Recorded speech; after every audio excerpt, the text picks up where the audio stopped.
get myself a bit comfy here. Morning everyone. It's been 2 days since we last had a go at starting the truck. You may remember that when it fired up, it sort of sounded like a brass band walking down your street during a parade, with the big fat guy with that huge drum that he beats the shit out of with the big sticks, and the pretty little girl behind with the cymbals going like this. So it probably wasn't a very good attempt at starting it, and I went up on the internet to find out why. Here's what I think happened. There was a guy from Hicksville, Kentucky, who was going through a bad breakup with a long-term relationship he was having with his donkey. And he'd been on the moonshine for 3 days. And he realised that if he didn't get out of his one-room shack, he would drown himself, literally, on the juice he was drinking.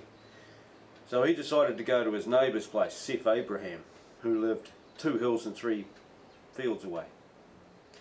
So he put on the cleanest bib overalls he had, and he brushed his one tooth, and he staggered over to Seth's. And on getting there, Seth, being the neighbourly type that they are out that way, offered him a jar of moonshine, because they don't have cups back there, they have jars. And this bloke thought to himself, man, do I really want to have some more of that? But he looked past Seth and saw in the field there was a couple of donkeys there. Now, they weren't as pretty as Doris, the donkey he'd just broken up with, but hell, another jug or two of that moonshine of Seth's and one of them could start looking like Susan Boyle.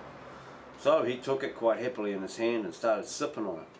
Now they went inside, and he noticed straight away that on the table Seth had a Commodore 64 computer that had been upgraded to get onto the World Wide Web.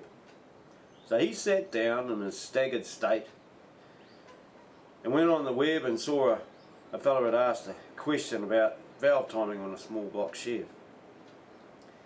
You have to take into account that this guy had been on a bender drinking for 3 days, emotionally scarred from a breakup from a farm animal, and a long walk to Seth's house as well. So he started to answer the question, and he got a bit confused. I'm thinking that part of the answer was, sure enough, a chev. Part of it was probably Uncle Leroy's combine harvester that they'd stripped down once, and part of it was maybe a 125 Suzuki TT motocross bike that he had stolen.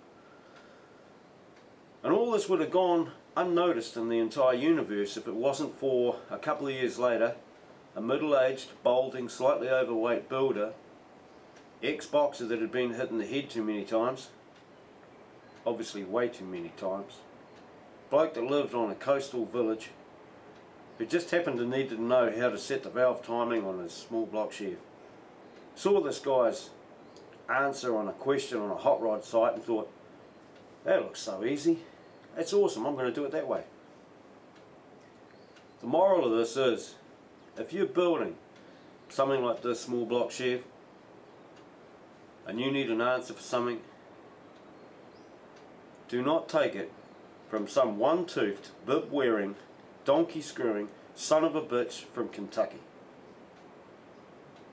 I'll leave you with that bit for now.